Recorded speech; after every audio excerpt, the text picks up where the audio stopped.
이 해병대원 순직 사건 구명 로비 의혹에 대해서 간단히 변호사님께 설명 좀 부탁드릴게요. 네, 시작은 해병대 모임에 어떠한 카톡방이 있습니다. 예. 그 카카오톡 방 안에는 김규현 변호사라는 사람이 있고 맞아요. 예. 이종호라는 사람이 있고 뭐 최모 사업가가 있고 또 2명을 더해서 5명이 있는 카톡방이에요. 예. 그 카톡방에서 이 최상병 사건이 일어나기 전에 야, 포항에 가서 임성근 사단장하고 다 같이 골프를 치자 얘기가 나와서 약속을 잡았어요. 네. 그런데 임성근 사단장이 바쁘다 그래서 시간이 안 돼서 약속이 무산됩니다. 그리고 나서 시간이 지나서 최상병 사건이 터졌고 최상병 사건이 터지고 나니까 이 카톡방에 있는 한 사람이 JTBC에 익명 제보를 하면서 이 카톡방에서 그 임성근 사단장의 구명 의혹이 있다라고 하면서 이종호라는 사람하고 통화한 기록을 제출을 하는데 예. 이 이종호가 하는 말이 내가 임성근한테 사표 내지 말라 그랬어. 내가 VIP한테 한번 얘기해 볼게. 내가 얘기해 본다 그랬어. 뭐 이런 식으로 얘기를 합니다. 네. 그래서 이건 문제 아니냐? 이거는 뭐 그 대통령에게 구명 의혹 한다는 거 아니냐라고 해서 JTBC에 제보를 했고 JTBC가 언론에 빠바바방 터뜨렸는데 뭐 A의 제보, B의 제보, C의 제보 빠바방 터뜨렸는데 알고 보니까 이 제보자가 김규현 변호사라는 사람인데 이분이 박정훈 수사단장의 변호인이고 민주당에 출마했던 사람이고 뭐 이래서 약간 정치 공작형으로 제보를 한 거 아니냐. 본인은 이미 언론에 공개된 사람인데 왜 이거를 익명 제보를 하고 왜 A, B, C 나눠가지고 서로 다른 사람인 것처럼 제보를 하냐라는 그런 문제가 있는 것이죠. 셀프 제보, 셀프 방송이다 이거 아니에요? 네, 맞습니다. 예.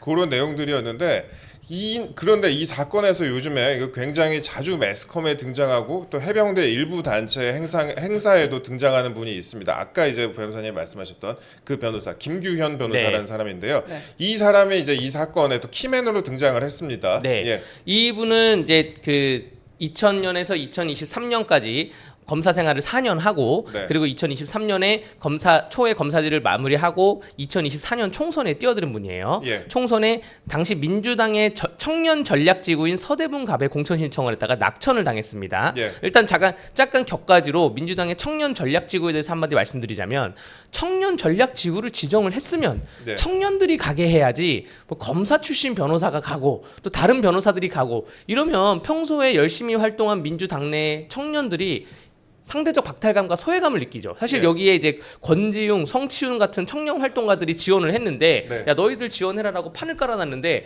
갑자기 검사가 오고 변호사가 오고 이런 모습은 좋지 않다. 예. 민주당이 여전히 민주스럽지 않다라고 말씀드리고 격가지로 얘기했고요. 다시 본론으로 돌아와서 네. 자, 김규현 변호사라는 이분이 박정훈 대령의 변호인이에요. 네. 근데 변호사가 이제 본인 사건 관련해서 언론에 계속 나가는 거는 좀 좋지 않습니다. 뭐냐 하면 법원이라는 거는 영어로 코트예요. 코트. 네. 농구 코트, 축구 코트 이런 걸 똑같이 영어로 법원이라고 한단 말이에요. 네. 왜 그러냐면 코트 위에서 축구 경기나 농구 경기에 정정당당하게 대결하는 것처럼 법원에서도 원고 피고가 대결해라. 검사랑 피고인이 대결해라라는 것인데 역시 말씀 잘하세요. 코치. 예, 네.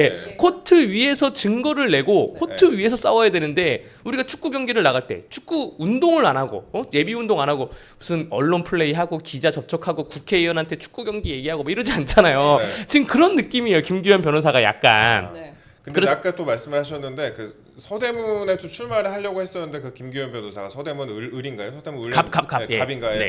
나오려고 했었는데 그때 또 김동아 변호사라고 네. 이재명의 변호인 네. 그분한테 또 밀려가지고 밀렸죠. 사실은 또 거기가 또 국회의원이 됐습니다. 예. 그래서 이분이 그 밀린 현장을 보면서 아 내가 뭔가 끈을 확실하게 잡아야 되는구나. 예. 이 김동아 변호사는 대장동 변호사 아니에요. 예, 예. 나도 끈을 확실하게 잡고 나도 뭔가 큰 폭탄을 터트려야 되겠구나라고 해서 지금 이런 활동을 하는 거 아닌가 의심이 들고요. 만약에 이러한 활동 기조를 계속 한 다음에 재보궐 선거가 열리는 지역구가 있으면 거기에 또 이제 슬쩍 머리를 들이밀지 않을까 생각이 됩니다. 예. 그런 식으로 또 진행이 될 수도 있을 것 같다라고 말씀을 하셨고, 예. 네, 그 JTBC 보도를 보면 그 임성근 사단장에 대한 구명 로비를 네. 그 해병 단톡방에 들어있는 사람끼리 모의를 했다는 건데요. 그 단톡방에 있는 사람을 통해서 그 임성근 사단장을 구하려고 로비를 했다는 내용인 거죠. 네, 맞습니다. 이종호라는 사람이 그러니까 로비의 실체는 없어요. 이종호라는 사람이 김규현한테 전화를 해서 예. 내가 사단장은 내가 VIP한테 얘기해 볼게. 내가 사표 내지 말라 그랬어. 이 문장 한 문장입니다. 전체 통화는 우리가 보지 못했어요. 왜냐면 이 통화가 좀 특이한 게 김규현 변호사가 다른 방송에 나와서도 얘기했지만 자기는 임성근 사단장을 만나본 적이 없다. 예. 아는 사람이 아니다. 그러면 아는 사람도 아닌데 그거를 굳이 물어봐가지고 왜 뭐 어떻게 할 건가요? 사표 낸대요, 안 낸대요? 이런 대화를 나눌 필요가 없거든요. 네. 본인들이 모르는 사람인데 그런 것인데 이종호라는 사람의 일단은 명확한 입장은 먼저 결론적으로 말씀드리면 지금 의심되는 게 이종호라는 사람이 김건희 여사와 알고 지낸 사이가 아니냐 이 문구인데 예. 이종호라는 사람은 나는 김건희 여사와 10수년째 연락을 한 적이 없다라는 게 하나가 있고 이 VIP는 대통령을 의미하는 게 아니라 이름이 나왔는데 군대 내에서 그 해병대 내에서 약간 인사권을 갖고 있는 좀 높은 사령관급의 사람을 얘기한 것이다라는 것이고 내가 이종호 해병대 후배고 하니까 내가 김규현이 해병대 후배고 하니까 허세를 부린 거다라고 했는데 사실 제가 공직선거법 사건을 하다 보면 허세 사건이 엄청 많습니다. 아, 그렇죠. 왜냐하면 뭐 시장, 군수, 도지사, 뭐 교육감 선거할 때 온갖 약간 날파리라 표현을 하는데 그런 네. 분들이 달려들어서 여러 군데 전화를 쫙 뿌린 다음에 선거 도와야지. 야, 너 정도면 내가 어디 자리 줄 수 있지. 네. 너 정도면 내가 자리 줄 수 있지. 이런 녹취록이 나중에 퍼져요. 네. 그래서 이 사람이 돈을 받아. 네. 아, 본인이 장사를 하는 거예요. 근데 네. 이게 실제로 당선자와는 전혀 연결이 안 되는 그런 상황이 많아요. 네. 그 당선자가 이제 조사받으러 갔다가 황당하죠. 이 녹취록을 듣고 나 이 사람 잘 알지도 못한다. 그렇죠. 이런 사건이 엄청 많은데 약간 그런 유의 사건이라고 저는 생각이 좀 들고요. 네. 예. 그 김규현 변호사가 결국 박정훈 대령의 변호인 아닙니까? 맞습니다. 네. 물론 이 통화를 할 때는 아니면 이 카톡방이 처음에 만들어졌을 때는 박정훈 대령의 변호를 안 하고 있을 수도 있어요. 그런데 변호사가 이제 변호를 맡을 때는 본인의 평소의 양심과 가치관과 결에 맞춰서 하는데 이 김규현 변호사 생각에는 최상병 사건이 굉장히 뭔가 문제가 있다는 거 아니에요. 사고 후처리 과정이. 네. 그렇다면 본인이 만약에 이런 구명 로비 관련 발언을 들었을 때 저라면 그랬을 것 같아요. 이종호라는 분이 해병대 선배지만 전화 와서 야, 내가 그거 사표 막았어. 내가 VIP 전화했어. 그러면 반문을 해야죠. 네. VIP가 지금 대통령 말씀하시는 거예요? 라고 할 거고 그렇다라고 하면 본인 양심에 따라서 가치관에 따라서 그거는 옳지 않은 것 같습니다. 그거는 해서는 안 될 상황 같습니다. 변호인으로서 조언을 하거든요. 주변 사람들한테 선배님 적어도 그건 좀 큰일 날 것 같습니다라고 말을 해야 되는데 그렇지 않아요. 그냥 예예거리거든요. 네. 통화를 보면 네. 이런 모습도 좀 옳지 않다라고 말씀드릴게요. 예. 이 사건에서 특히 이제 문제가 된다고 보이는 것이 그 임성근 사단장의 로비를 위해서 이종호라는 사람이 움직였고 뭐 김건희 여사하고도 아는 사람이니까 대통령까지 연루되는 거 아니냐 이런 식으로 이제 문제를 제기하는 보도가 나왔잖아요. 이제 네. 그런 식으로 보도가 나왔고 그런 식으로 문제 제기를 이어갔는데 이걸 사실 그 아까 말씀드렸던 김규현 변호사가 익명으로 제3자인 것처럼 인터뷰를 하면서 나온 것이 일단 문제가 된다고 지금 많이 이제 비판이 나오고 있고 그다음에 사건 당사자가 제3자처럼 나섰다는 것 그런 것에 대한 비판이 많이 나오고 있는데 그 최근에 이제 여러 방송에도 나왔더라고요. 뭐 이제 김어준 방송에도 나가고 그래서 김건희 특검과 최상병 특검을 또 엮었다 이런 식으로 또 지적이 나오고 있는데 요거에 대해서 좀 어떻게 보십니까? 뭐 이 연결고리가 그 이종호라는 사람이 김건희랑도 연결돼 있고 최상금이랑 연결돼 있는데 이 녹취록 내가 갖고 있다. 예. 그래서 이거를 뭐 딴 데 가서 떠들고 다른 방송 가서는 익명으로 제보한 거 아니에요. 네. 만약에 JTBC가 처음 이 녹취록을 그 보도했을 때 그때 김규현 변호사의 제보에 의한다면 딱 네. 그 얘기 딱 들으면 저희는 녹취록에 대해서 선명함을 갖고 바라보진 않았을 거예요. 네. 이거는 김규현 변호사가 제보한 거구나. 한번 곱씹고 바라볼 수가 있는데 A 제보자에 의하면 녹취록 한 문장 내보내고 B 제보자에 의하면 네. 녹취록 한 문장 내보내고 그러니까, 예. 근데 A랑 B랑 똑같은 사람이고 네. 그게 알고 보니까 김규현이에요. 이러한 내용이 뭔가 보도를 봤을 때는 정의로워 보이지만 내막을 보면 하나도 정의롭지 않고 네. 뭔가 그 목적이 있는 그러한 제보고 목적이 있는 그런 보도다. 네. 결국 변호사가 본인의 사건에 영향을 미치게 하기 위한 거 아니냐. 왜냐하면 지금 정확하게 표현을 하자면 박정훈 대령의 군사법원에 있는 재판에 있는 변호사입니다. 네. 그 군사법원이 현재 재판이 진행 중이에요. 항명죄 예, 한 명째 맞습니다. 그게 약간 제가 군대 내 사람들한테 취재를 좀 해보면 네. 약간 결이 달라요. 그러니까 항명죄가 맞다는 사람도 있고 그러니까 좀 애매하다는 사람도 있는데 군인들한테 물어보면 야 이건 사실 항명죄 군대 내부에서 봤을 때는 항명죄는 맞을 수도 있어라고 하는 사람들도 있단 말이에요. 그래서 요거는 재판에서 아까 말했듯이 코트 위에서 싸워야 되는데 이걸 자꾸 언론을 이용하고 이 사건 뭔가 희한하다. 대통령이나 혹은 김건희 여사가 개입돼 있다. 특검을 갈 수 있다. 이렇게 정치적으로 푼다는 거는 좀 신중하지 못한 행동이다라고 좀 보여집니다. 이 보도 자체도 좀 이따 이제 말씀을 드리겠지만 보도 자체도 좀 문제가 많이 있어요. 그래서 그 내용은 좀 이따가 다뤄보는 것으로 것으로 하고요. 예. 네, 이거랑 관련해서 권성동 의원이 최근에 페이스북에 글도 올리고 기자회견을 해서 폭로도 네. 하지 않았습니까? 이거 권성동 의원님이 폭로 안 했으면 이거 네. 그대로 묻힐 뻔했어요. 맞아요. 야, 우리가 JTBC의 A 제보자, B 제보자가 김기현이지 어떻게 알겠어요. 네. 예. 이 권성동 의원은 지금 해병대 이 친목 카톡방이 너무 이상하게 돌아가니까 권성동 의원한테도 제보가 들어온 거예요. 역제보가 들어온 거고 권성동 의원이 국회의원들이 많은 제보를 받습니다. 예. 많은 제보를 받는데 민감한 사항이던가 본인의 정치적 활동에 스크래치가 갈 것 같은 거는 제보를 가지고 기자회견하거나 폭로하지 않아요. 근데 예. 권성동 의원이 국회 정론관에서 지금 이 내용 가지고 4차 기자회견까지 했는데 정말 그 용기랑 그런 약간 선명함에 좀 박수를 좀 쳐드리고 싶고요. 일단은 권성동 의원 응원합니다라고 한마디 하고 네. 강원도 좋았고. 권성동 의원이 이 사건을 꼬집은 거는 뭐 여러 가지가 있지만 크게 세 가지 말씀드리자면 예. 김규현 변호사가 평소에 나는 민주당하고 접촉한 적이 없다라고 했는데 장경태 의원하고 대화를 나눈 그러한 정황이 있는 녹취록이 하나 나왔어요. 예. 민주당하고 접촉을 해서 만든 공작 아니냐라고 한 거고 예. 또 김규현 변호사가 평소에는 이 얘기를 기자들한테 좀 했대요.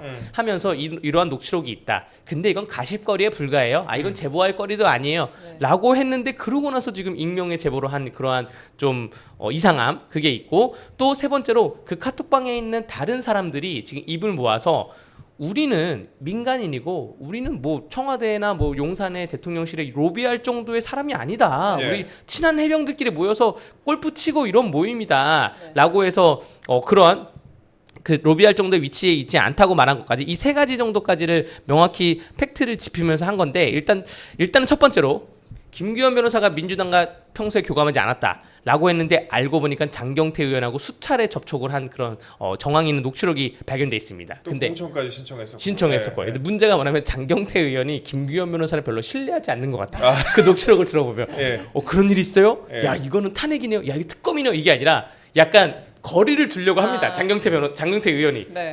근데 장경태 의원을 접촉했다는 거는 다른 민주당 의원들도 접촉할 가능성이 있다는 것이거든요. 네. 제가 지금 VIP가 있는 이러한 녹취록이 있습니다. 할 수 있는데 그러니까 민주당이 안 받아주니까 결국 JTBC로 간 거고 JTBC로 가면서 자기도 꺼름칙하니까 익명으로 가자고 한 건데 그 민주당 의원들이 왜 안 받았냐? 저는 이 사건은 약간 윤지호 사건하고 비슷하다고 봅니다. 윤지호 트라우마가 있는 거예요. 네. 이 윤지호라는 그러한 어떤 여성 제보자가 있었는데 그 네. 제보자가 어떠한 여배우의 술자리 성접대로 인한 뭐 생애 마감을 한 것에 대해서 내가 마지막 목격자다. 내가 그 술자리에 있었다라고 민주당 의원들이 그걸 얼핏 듣고 이 여성을 아예 무대 위로 올립니다. 네. 그래서 공익제보자가 됐잖아요. 예, 네. 국회에서 같이 기자회견도 하고 네. 뭐 윤지호를 후원하는 민주당 국회의원들 모임 막 20명 만들고 막 이렇게 해가지고 네. 막 하다가 결국 사건이 구체화되니까 이분이 아는 게 하나도 없는 거예요. 그래서 지금은 어떤 상황이냐? 하루아침에 이분이 그냥 캐나다로 출국해서 아직도 한국에 안 돌아오고 있는 네. 그런 상황이거든요. 그분 라방 했던 거 기억나요? 막 성질 내면서 사람들한테 예, 예. 그 라방 했던 기억나는데. 이분도 JTBC 뉴스룸에 출연했어요. 이분도 그 당시 손석희 사장이 진행하는 JTBC 뉴스룸에 네, 출연해서 기억납니다. 네. 근데 그 손석희의 날카로움도 피해가면서 이제 내가 본 게 맞다. 내가 억울하다. 뭐 이런 식으로 얘기했는데 결국 지금 도망가 있어서 해명이 안 되고 있는 상황이고요. 예. 김규현 변호사의 그 카톡방도 1년 넘게 지속된 카톡방 아닙니까? 예. 그리고 뭐 임성근 만나러 골프 치러 가자. 임성근만 만나러 골프 치러 쳤겠어요? 전국에 있는 다른 사단장들도 또 백령도 사단장이던 누구 만나서 골프를 치고 얼마나 친하게 오면서 온갖 추억을 쌓았을 텐데 네. 민주당 입장에서는 김규현 변호사를 쉽게 못 믿죠. 네. 그 해병대 방이라는 게 일종의 침묵방이었을 거 아니에요? 예, 친목방입니다. 거기서 그러니까 김규현을 믿고 김규현을 무대 위에 딱 올렸는데 알고 보니까 그 카톡방에서 예전에 또 대화를 나눴던 다른 무언가가 나온다 보면 그러면 이러한 진실성이 훼손될 수가 있기 때문에 쉽게 민주당에서도 믿고 갈 수는 없을 것이다라고 생각이 됩니다. 그 참여연대하고 호루라기 재단이라는 데서 네. 또 이 23일에 이 김규현 변호사에 대해서 신변 보호 조치 신청서를 냈다고 합니다. 네. 그러면서 또 그 공익 신고자라고 또 공수처에 또 신청도 본인이 했고. 예,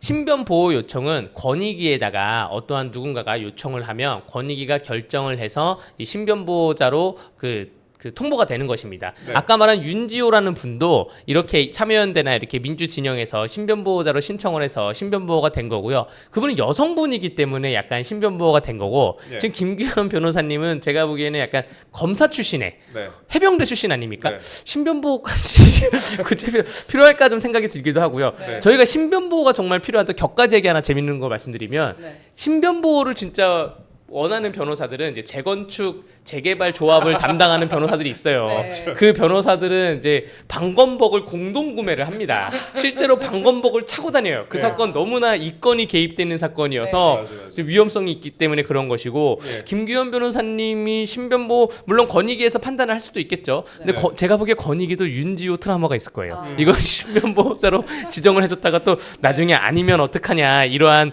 생각이 될 수가 있는 것이죠. 네. 예, 알겠습니다. 그 실제 보도에서 지목된 이종호 씨는 근데 이게 사실과 다르다, 뭐 과장이었다 이렇게 또 반박을 하고 있는 입장 아닙니까? 네, 예. 그 정확히 말하면 이종호 씨는 구명 로비는 없었다. 내가 김건희 여사랑 연락 끊긴 지가 10수년이 지났다. 김규현이 과장한 거다라는 것이고 이거는 이종호 그 요즘에 그 휴대폰에 통화 내역을 검사하면 누구랑 통화하는지가 다 나옵니다. 예. 이 당시에 이종호라는 사람에 대해서 통화 내역을 면밀히 검색을 하면 네. 과연 정말 대통령실과 접촉이 있었는지 없었는지 최근 수년간 김건희 여사랑 연락을 했는지 안 했는지 좀 명확히 알 수가 있는 상황이기 때문에 객관적 상황이 드러날 것이다라고 보여질 것입니다. 예, 알겠습니다. 그리고 뿐만 아니라 그 단톡방 멤버 5명 중에 한 사람은 또 송호종 씨라고 있어요. 근데 네. 이분은 또 대선 때 이재명 대표 또 팬클럽 대표 발기인이고 뭐 경호 책임자였다 이런 식으로 또 보도가 나오고 있습니다. 예, 그래서 그러니까 이 카톡방 자체가 예. 무슨 뭐 보수적인 정치 지향을 위해서, 뭐 임성근을 위해서, 네. 혹은 김건희를 위해서, 뭐 윤석열 대통령을 위해서 이런 모임이 아니에요. 네. 그냥 해병대 안에서 해병대 여러 가지 술자리에서 만났던 여러 사람들이 만나서 야 우리 골프나 치러 가자라고 해서 아. 만든 카톡방이고 예. 그 안에 이재명 사람도 있었던 거고 김규현도 있었던 거고 이종호도 있었던 거고 다른 사람 2명도 있었던 것인데 그럼 이 카톡방 자체는 왜 만들어졌냐? 이거는 김규현 변호사가 다른 방송에 나와서 얘기했어요. 본인이 검사 생활을 너무 짧게 하고 검사 생활을 관두고 변호사를 처음 딱 됐을 때 변호사라는 것도 결국 자기 영업을 해야 되는데 영업 루트가 없어서 주변의 사람들이 해병대 모임에 많이 활동을 하라 그래서 해병대는 전국구 모임이니까 네. 해병대 모임에 적극적으로 활동을 한 게 이 카톡방의 시초였다라고 그렇게 얘기를 했습니다. 아 본인 스스로가 이제 그런 식으로 이제 얘기를 했다. 네, 예. 네. 그러고 또 제 다음에 또 네네. 말씀을 드릴 부분이 예. 네네. 그래서 그 김규현 변호사가 최근에 허위 사실에 의한 명예훼손 혐의로 그 이종호 씨로부터 피소를 당했죠. 예, 맞습니다.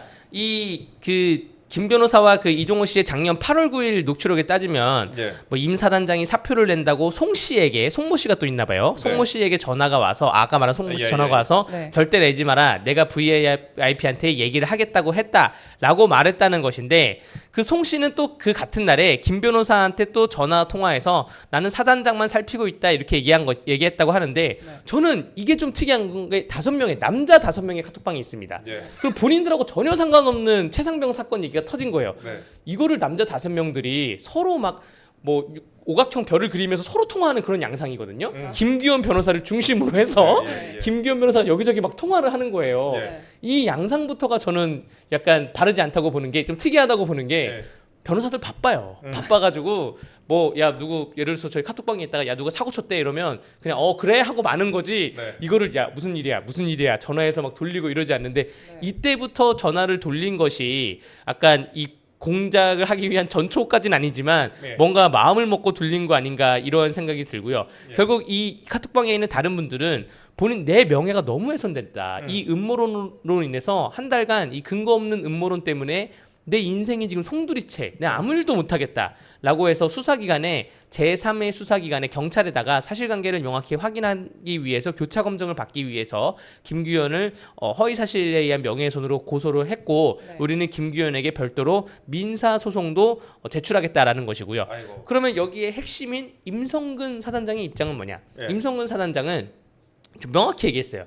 나는 작년 7월 28일 사표를 내기 전에 어떠한 민간인하고도 사표 관련해서 얘기를 나눈 적이 없다라는 것이거든요. 저는 이렇게 생각해요. 이분들이 만약에 소중한 사람이었다. 임성근이 보기에 이종호, 뭐 송모 씨, 김규현이 소중한 사람이었다라고 보여지면 그러면 골프 약속을 쉽게 취소하진 않았을 거예요. 뭐 골프라는 게 저는 안 쳐서 모르겠지만 네. 뭐 4명, 뭐 8명 확 인원수가 딱 정해져야지만 그쵸. 된다면서요. 그리고 예약하기도 어렵고. 되게 신뢰가 되죠. 심지어 취소하면. 예약이 됐는데 네. 예약이 되고 다 짐 싸고 가자 이랬는데 그게 갑자기 취소된 거거든요. 네. 그래서 임성근 사단장이 보기에는 이 부류 사람들은 그냥 약간 아무 인연 없이 계속 찾아오는 귀찮다고 하기에는 좀 과할 수도 있지만 네. 별로 의미 없는 사람들이었다고 좀 보여집니다. 네. 그렇기 예. 때문에 사표에 대해서도 크게 논의할 필요가 없었던 것이죠. 네. 그 정도 인연이었던 것으로 보여진다라고 네. 말씀을 하셨고 그 다음에 김규현 변호사도 처음에 아까 또 말씀하셨지만 JTBC에 제보를 할 때는 그냥 가십 수준이다라고 하면서 이 가십이고 판단은 나중에 싸하면 밝혀질 것이라고 했는데 만일에 이게 허위 사실임이 드러날 경우에 확인 없이 보도를 강행한 JTBC도 법적 책임을 질 부분이 있는지 그 다음에 또 아까 허위 사실로 이제 명예훼손으로 또 JTBC도 같이 고소가 됐더라고요. 네. JTBC도 법적으로 책임질 부분이 있는 것으로 보이는지 그 말씀도 좀 부탁드릴게요. 예, 이게 언론중재법에 의하면 언론법에 의하면 언론중재위원회에다가 반론 보도나 정정 보도를 청구할 수가 있습니다. 예. 이 국민이 나와 관련해서 보도가 나갔는데 왜 나의 의사는 안 물어보고 보도를 내보냈냐라고 하면 반론 보도를 청구할 수가 있어요. 내 네. 의견도 실어달라. 지금 JTBC의 보도에는 이종호 씨에 대한 의견이 전혀 들어가지 않았죠. 네. 그렇기 때문에 반론 보도 청구를 하면 이거는 100% 이제 인용될 거라 보여지고요. 예. 반론 보도 청구는 보통 잘 이루어집니다. 예. 문제가 정정 보도 청구인데 정정 보도 청구가 인용이 된다는 거는 이거는 언론사로 하여금 약간 큰 타격이에요. 언론사의 신뢰성이 완전 훼손된 겁니다. 이게 수치스러운 거예요. 예, 수치스러운 겁니다. 예, 그렇게 된 거기 때문에 근데 이 상황에서는 정정 보도가 잘 안 나오는데 이 정도면 정정 보도가 나올 수도 있을 것 같아요. 지금 뭐가 문제였냐면 익명 제보로 처리하는 게 하나가 있고 네. 두 번째는 같은 익명 제보인데 마치 다른 익명 제보처럼 보이게 한 것도 하나가 있고 뭐 이러한 점을 보도를 봤을 때 또 그 권성동 의원의 그 폭로처럼 김규현 변호사가 이거는 그냥 가십거리에 불과하다라고 했는데 이것을 대대적으로 팍팍 터트린 약간 그러한 그 편파성도 있고 이런 걸 봤을 때 정정 보도까지 나올지는 재판을 가봐야 되겠지만 약간 건덕지는 있다라고 말씀을 드릴게요. 보통 이런 사건 이제 그 재판 걸 때 방심위도 같이 걸거든요. 예. 방심위 걸게 되면은 보통 주의 경고 뭐 네. 벌칙 과징금인가? 과징금, 네, 네. 그 정도까지 나오고 막 그렇게 하는데 지금 봤을 때 법적 제재를 받을 가능성도 상당히 있어 보인다. 네. 예, 그 말씀드립니다. 지금 뭐 방통위원이 지금 0명이잖아요. 예. 한 명도 없어가지고 빵명. 빵명이어도 지금 뭐 진척이 뭘지 모르겠지만 그래도 예. 어쨌든 문제는 좀 있어 보인다는 것이고 JTBC 내부에서 네. 좀 자구적으로 자체적으로 진상 조사를 해서 이거 네. 어떻게 된 거야?라고 해서 좀 데스크 차원에서 한번 되돌아보는 시간도 가졌으면 좋겠습니다. 네. 예. 그리고 아까 이제 말씀하셨던 부분에서 조금 제가 좀 더 이어가자면 장경태 의원 관련해서 네, 말씀하셨는데 네. 장경태 의원 또 이렇게 해명을 했다고 합니다. 해명에 대해서 또 말씀을 드려야 되니까 장경태 의원은 페이스북에 글을 올려가지고 그러니까 제보자에게 자신에게 제보한 사람한테 용기를 내서 인터뷰를 하라고 권고한 통화였다. 그 다음에 청원 청문회, 그러니까 윤석열 대통령에 대한 무슨 탄핵 청원 청문회 이런 게 있었잖아요. 그거에 네. 대해서 그걸 앞두고 그 김규현 변호사를 만나서 크로스 체크를 하려 한 것이다. 뭐 이 정도로 이제 반박을 했다고 합니다. 이 반박에 대해서 그 정도로 말씀을 드립니다. 예. 장경태 의원이 약간 한 발짝 뺀 거는 약간 지금으로 보기에는 되게 다행인 상황인 거죠. 네. 본인이 보기에. 그리고 본인이 할 말이 생긴 거예요. 네. 야, 나는 전화 통화만 했지 뭐 얘를 네. 접촉하거나 그러지 않았다는 것이고. 그래도 제가 다른 약간 요즘에 뭐 그런 폭로 유튜버들 되게 많잖아요. 네. 제보 유튜버, 폭로 유튜버들. 네. 그 유튜버들 방송을 보다 보면 그 유튜버들이 장경태 의원을 입에 오르는 유튜버들이 되게 많이 있어요. 나 장경태 의원하고도 친한데? 막 이런 네. 분들이 왕왕 있어요. 네, 이게 맞아요. 뭐 그분들의 개인적인 주장일 거라 좀 높아지지만 네. 장경태 의원이 어쨌든 제보는 많이 받나 봐요. 많이 받고 여기에 뭐 속간해가지고 본인이 이거를 처리할지 안 할지 결정을 하는 것인데 나중에 결국 제보를 많이 받으면서 제보자들하고 통화를 깊게 하면 나중에 독이 될 수 있다는 거. 지금 폭로 유튜버들이 다 하나둘씩 구속되고 있는 상황인데 그분들이 법정에 가서 나 장경태 의원하고 친합니다 이렇게 얘기하면 이게 애매해진단 말이에요. 네. 예. 그런 걱정이 좀 있고요. 어쨌든 만약에 김규현 변호사가 어떠한 제보자가 정말 순수한 마음이 있다라고 하면 그러면 수사기관에만 정확히 딱 제보를 했을 것이고요. 수사기관에 진척이 너무 없고 의심적인 부분이 있다라고 하면 그러면 그 다음에 가는 것이 언론 제보인데 그것도 당당히 제보를 할 것인데 국회의원들 뭐 여러 명을 했을 거라 의심이 되는데 국회의원들 접촉을 하면서 언론 제보를 하면서 뭐 이런 게 한꺼번에 간다는 거는 정치적 목적이 있다고 볼 수밖에 없습니다라는 것이고 권성동 의원의 폭로에 의하면 김규현 변호사가 녹음 파일을 언론사에 전달하면서 유독 그 공천 관련 부분은 인용하지 말아달라라고 했다고 해요. 네. 이 내용이 무슨 내용인지는 자세히 알아봐야 되겠지만 어쨌든 본인 숨길 거는 숨기고 네. 본인이 퍼뜨릴 거는 퍼뜨리고 네. 전체 제보가 아니라 부분 제보였다는 것도 우리 시청자분들이 좀 알아주셔야 될 것 같습니다. 예, 자, 좋은 정보 감사합니다. 이러면서 변호사님이 알아듣기 쉽게 시원하게 말씀해 주셔서 좋아요. 이런 댓글이 많이 올라오고 있습니다. 감사합니다. 예. 네.